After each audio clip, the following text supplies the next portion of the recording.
సంధ్యాకాలంలో రుద్రదేవుల సంచారం. కళ్యాణి, ఇది సంధ్యాకాలం. భయంకరమైన భూతాలు సంచరించే వేళ. ఇప్పుడు కేవలం హరిధ్యానాన్నే చెయ్యాలి. సాధ్వీమణి, వృషభవాహనారూఢునిగా లక్షాంతర భూతాలతో భయంకరమైన రూపాన్ని ధరించి భూతపతి అయిన మహారుద్రదేవులు సంచరిస్తూ ఉంటారు. రుద్రదేవుల శరీరం వెండిలా ప్రకాశిస్తూ ఉంటుంది. దానిపై విభూతి లేపనం చేసుకొని జటాధారి అయి 3 కన్నులతో ప్రపంచానంతా వీక్షిస్తూ ఉంటారు.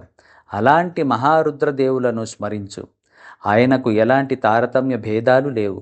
సాత్వికులు, అసాత్వికులు అనే వ్యత్యాసం లేదు. ఎవరు తప్పు చేసినా శిక్షించక మానడు. త్రిపురాసురుణ్ణి సంహరించినప్పుడు గర్భిణులైన పతివ్రతులైన త్రిపురాసురుని భార్యలను సంహరించాడు. తప్పు చేసిన వాళ్లను ఆయన క్షమించరు. భగవంతుని ఆజ్ఞతోనే ఆయన శిక్షిస్తాడు. అలాంటి రుద్రదేవుల అనుగ్రహం కోసం మేము అహోరాత్రులు శ్రమిస్తున్నాము. నారదాది మునులు, జ్ఞానులు ఆయన అనుగ్రహం కోసం వేచి ఉంటారు మరియు ఆయన ద్వారా జ్ఞానాన్ని పొందుతారు. అందుకే రుద్రదేవుని స్మరణ చేయి, కొంచెం ఓపికతో నిరీక్షించు అని ఉపదేశించారు.